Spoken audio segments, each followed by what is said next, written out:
بسم اللہ الرحمن الرحیم۔ السلام علیکم ناظرین، میں ہوں سید عارف بہار اور آپ میرا ولاگ دیکھ رہے ہیں۔ کشمیر کی سیاست بہت پرجوش ہوتی جا رہی ہے۔ انتخابی سیاست میں ایک جوش آتا جا رہا ہے، تیزی آتی جا رہی ہے، اور ایک طویل عرصے کے بعد کشمیر میں ریاستی اسمبلی کے انتخابات منعقد ہو رہے ہیں۔ بالخصوص 5 اگست 2019 کے بعد یہ پہلے ریاستی انتخابات ہیں، کیونکہ اس سے بہت پہلے ہی بھارت نے کشمیر میں انتخابی سیاست کی بساط لپیٹ دی تھی، اور بی جے پی اپنی اس آخری ہدف کی طرف بڑھتی جا رہی تھی، یہ کرتے ہوئے کہ جو اس نے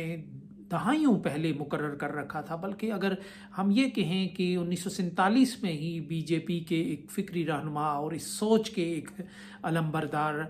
جو راما پرساد مکھرجی ہیں، انہوں نے جو کشمیر کو کے الگ سٹیٹس کے خلاف جو ایک تحریک چلائی تھی، اور بالآخر اس کو ایک ضم کرنے کا جو انضمام کا ایک مقصد سامنے رکھا تھا، اور جس کے لیے اس نے جان بھی دی تھی کہ جیل میں ہی اس کی موت ہو گئی تھی، تو وہ مقصد ہے یہ ہے کہ جس کی طرف بی جے پی رفتہ رفتہ قدم بقدم آگے بڑھتی رہی۔ بی جے پی نہ صحیح، اس سے پہلے بھی یہ جو سوچ ہے یہ ہمیں آگے بڑھتی ہوئی نظر آتی ہے قدم بقدم۔ اور بلکہ جب 370 اور جب بھارت کا آئین بنایا جا رہا تھا اور 370 کی دفعہ اس میں شامل کی جا رہی تھی، 35A شامل کیا جا رہا تھا، تو اس وقت بھی نہرو کو بہت جاں گسل جدوجہد کے بعد اس میں کامیابی حاصل ہوئی تھی، کیونکہ جو سردار پٹیل جو دوسری بی جے پی کی سوچ اور ہندوتوا کی سوچ رکھتے تھے، وہ اس ضمانت کے، اس گارنٹی کے مخالف تھے، اور اسی سوچ کو آگے بڑھانے کے لیے ایک ودھان، ایک پردھان، یعنی ایک ملک میں ایک آئین اور ایک پرچم ہوگا کے تحت پھر راما پرساد مکھرجی نے کشمیر کی حدود میں داخل ہو کر یہ ایک تحریک برپا کرنے کی کوشش کی تھی، تو جسے گرفتار کر لیا گیا تھا۔ تو یہ وہ سوچ ہے 2019 کو پھر یہ میچور ہوئی، یہ رنگ لائی، یہ بھارت اپنے اور بی جے پی اور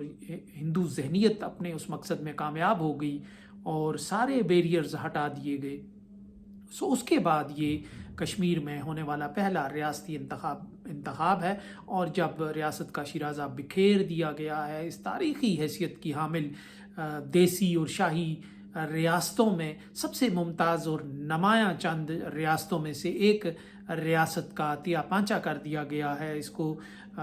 کئی حصوں میں بانٹ دیا گیا ہے، لداخ کو اس سے الگ کر دیا گیا ہے، اس کا ریاستی سٹیٹس چھین کر اسے یونین ٹیریٹری یعنی مرکز کے زیر انتظام علاقہ بنا دیا گیا ہے، اور ایک بہت جوہری تبدیلی ہے زمینی سطح پر جو 5 اگست 2019 کو آئی۔ لیکن وہ تبدیلی یہیں نہیں رکتی، بلکہ اس تبدیلی کے مقاصد طویل المیاد ہیں، کہ جس میں اس کا کیریکٹر تبدیل کرنا ہے، مسلم کیریکٹر تبدیل کرنا ہے، اور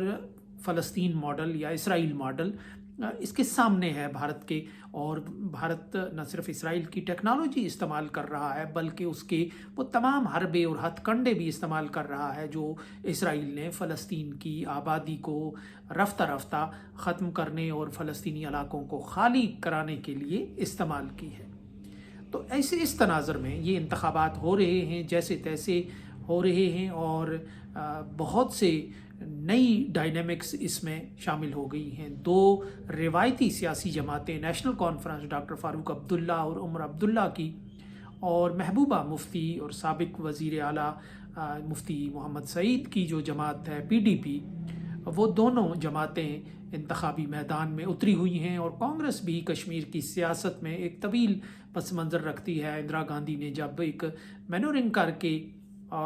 کانگریس بنائی تھی، اور پھر اسے بہت سے مواقع پہ اسے کامیابی بھی دلائی، تو یوں یہ روایتی سیاست کے کھلاڑی ہیں۔ لیکن ان کے مد مقابل ایک نئی قوت ابھر کے سامنے آ رہی ہے، اور وہ پاپولر سینٹیمنٹ اس کو کہہ سکتے ہیں ہم کشمیر کا، وہ ہے انجینئر رشید کی، جو اپنی ایک سوچ و فکر کے اعتبار سے ایک آزادی پسند شخصیت ہیں،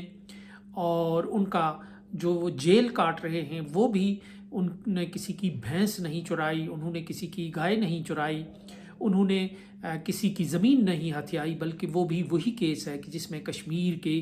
کئی آزادی پسند رہنما تہاڑ جیل میں سڑ رہے ہیں، جس میں سید صلاح الدین کے بیٹے جن کیسوں میں سڑ رہے ہیں، جن میں شبیر شاہ ہیں، جن میں اور بہت سے لیڈر جو ہیں کشمیر کے، وہ جن الزامات میں یعنی منی لانڈرنگ، یعنی سٹون پیلٹنگ کے لیے، تحریک کے لیے، لوگوں کے ریہیبلیٹیشن کے لیے منی لانڈرنگ کی ہے، انہوں نے پیسے منگوائے ہیں باہر سے، تو اس جرم میں یہی جرم جو ہے وہ انجینئر رشید کا بھی ہے۔ انجینئر رشید پہلے بھی سیاست کے، انتخابی سیاست کے کھلاڑی ہیں، 2 بار پہلے بھی وہ جیت چکے ہیں، اسمبلی میں رہ چکے ہیں، اور ایک عوامی قسم کا سٹائل ہے ان کا، انہیں کجریوال ٹائپ سٹائل ہے، سلیپروں میں، ہوائی چپل میں وہ گھومتے پھرتے نظر آتے ہیں، کپڑوں کی استری کا، کلف کا اور کریز کا وہ خیال نہیں رکھتے، عام کشمیری کے دکھ درد کو سمجھتے ہیں، دکھ درد بیان کرتے ہیں اور دکھ درد سنتے ہیں، اس لحاظ سے وہ ایک کشمیر کی سیاست میں ایک نئے انداز سے سامنے آ رہے ہیں اس الیکشن میں۔ وہیں جو دوسرا اہم عنصر ہے وہ جماعت اسلامی کشمیر کا بالواسطہ طور پر انتخابی سیاست میں قدم رکھنا ہے۔ جماعت اسلامی کے بارے میں یہ کہا جا سکتا ہے کہ وہ روایتی سیاست کی بھی ایک کھلاڑی تھی، اپنے موقف پر قائم رہتے ہوئے کہ مسئلہ کشمیر کو حل کیا جانا چاہیے اقوام متحدہ کی قراردادوں کے تحت۔ اس کے باوجود وہ ایک انتخابی سیاست کا ایک طویل تجربہ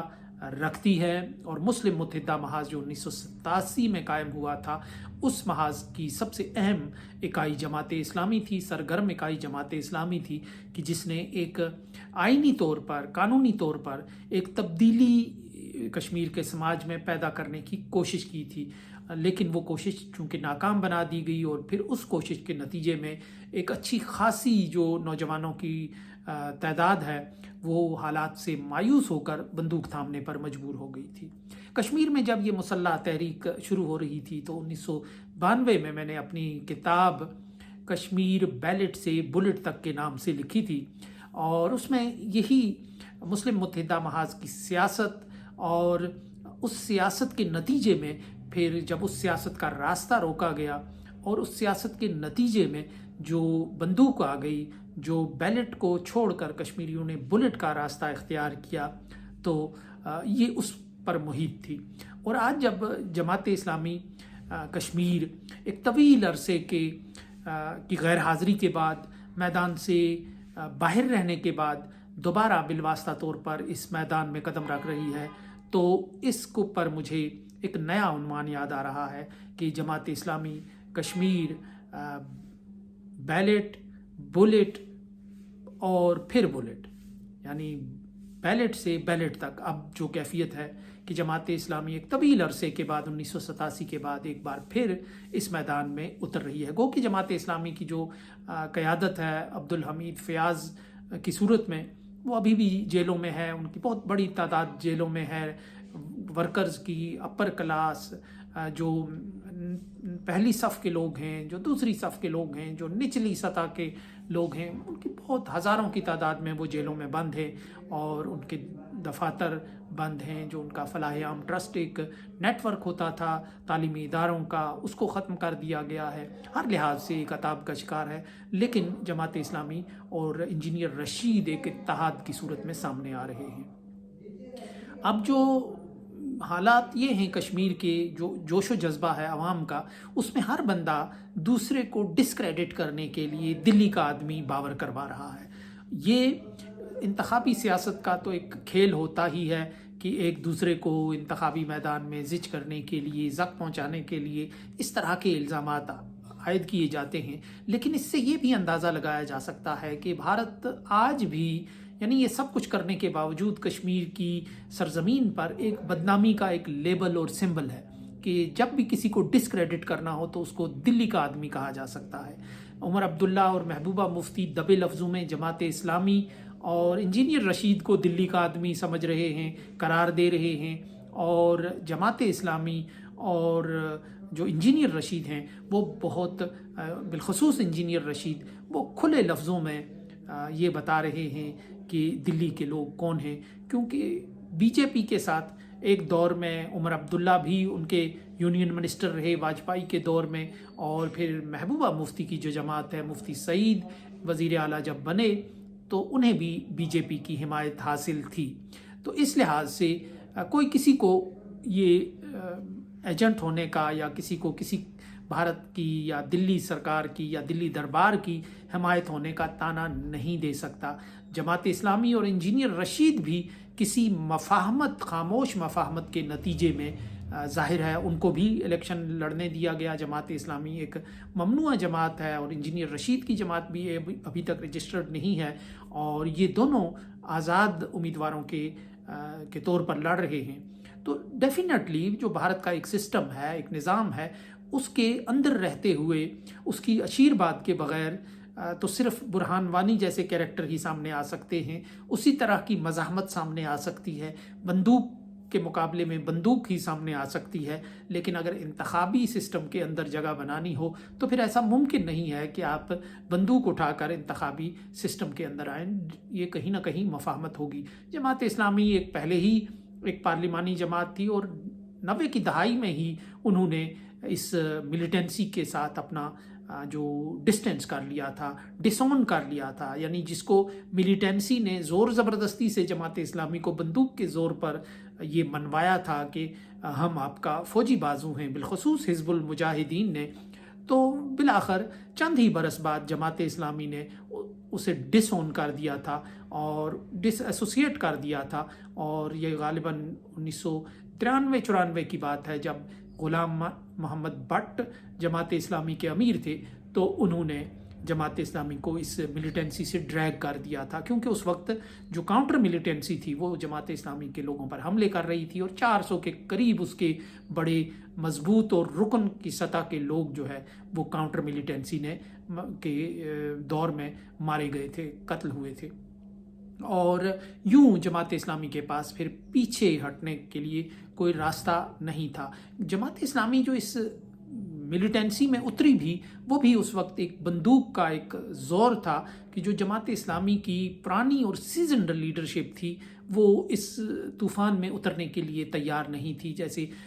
مولانا غلام احمد احرار، حکیم غلام نبی، لیکن ہوا یہ کہ ان کے بچے، اور وہ لہر اتنی زوردار تھی کہ ان کے بچے بھی اس ملیٹنسی میں شامل ہو گئے، اور پھر چاروں ناچار ایک سسٹم بکھر کر رہ گیا جب ان کا تنظیمی، تو پھر حزب المجاہدین بنی، اور انہوں نے کہا کہ ہم جماعت اسلامی کا فوجی بازو ہیں۔ جماعت اسلامی عملاً غیر متحرک اور غیر فعال ہو کر رہ گئی اس سارے عرصے میں۔ اب جماعت اسلامی کو اپنی ساری شیرازہ بندی کرنی ہے، اور وہ انتخابی سیاست میں پہلی بار جھجک کے ساتھ، ایک حجاب کے ساتھ اتر رہی ہے، لیکن میرا خیال ہے کہ اگلے الیکشن میں جماعت اسلامی ایک پوری قوت کے ساتھ اترے گی۔ وہ بہت سے علاقوں میں اپنا ایک خاصا اثر رسوخ رکھتی ہے، بالخصوص جو ساؤتھ کشمیر ہے، نارتھ میں بھی کپواڑہ اور بارہمولہ کے علاقوں میں جماعت اسلامی کا ایک اثر رسوخ رہا ہے، اور بہت سے ایسے علاقے ہیں نارتھ کی سائڈ بھی اور ساؤتھ میں اچھا خاصا ان کا حلقہ ہے کہ جس کو محبوبہ مفتی کیش کراتی رہی ہیں۔ اب یہ ووٹ جو ہے رفتہ رفتہ اپنے اصل مقام کی طرف جا رہا ہے، تو یہ ایک نیا عنصر ہے کشمیر کے انتخابات کا۔ لیکن اب کشمیر کی جو سیاست ہے وہ کیا رخ اختیار کرتی ہے، اور وہ سیاست کس انداز سے اپنا لوہا منواتی ہے، لیکن بہرحال ایک پاپولر سینٹیمنٹ موجود ہے۔ ابھی بھی مسئلہ کشمیر کی بات ہو رہی ہے، ابھی بھی پاکستان سے مذاکرات کی بات ہو رہی ہے، اور بھارت جس طرح اس مسئلے کو لپیٹنا چاہتا تھا کشمیر کی سیاست سے، آج بھی اس مسئلے کو لپیٹا نہیں جا سکا۔ وہ کہیں نعرہ بن کر، کہیں شعلہ بن کر، کہیں پتھر بن کر بول رہا ہے، اور آج وہ ووٹ کی صورت میں بولتا ہوا نظر آ رہا ہے۔ تو اس طرح اگر یہ جو ایک لہر ہے، یعنی کشمیر کے جو لوگ ہیں وہ اپنی اسٹریٹجی بدلتے رہے ہیں، تاریخ میں اگر ہم دیکھیں تو انہوں نے شیخ عبداللہ کی صورت میں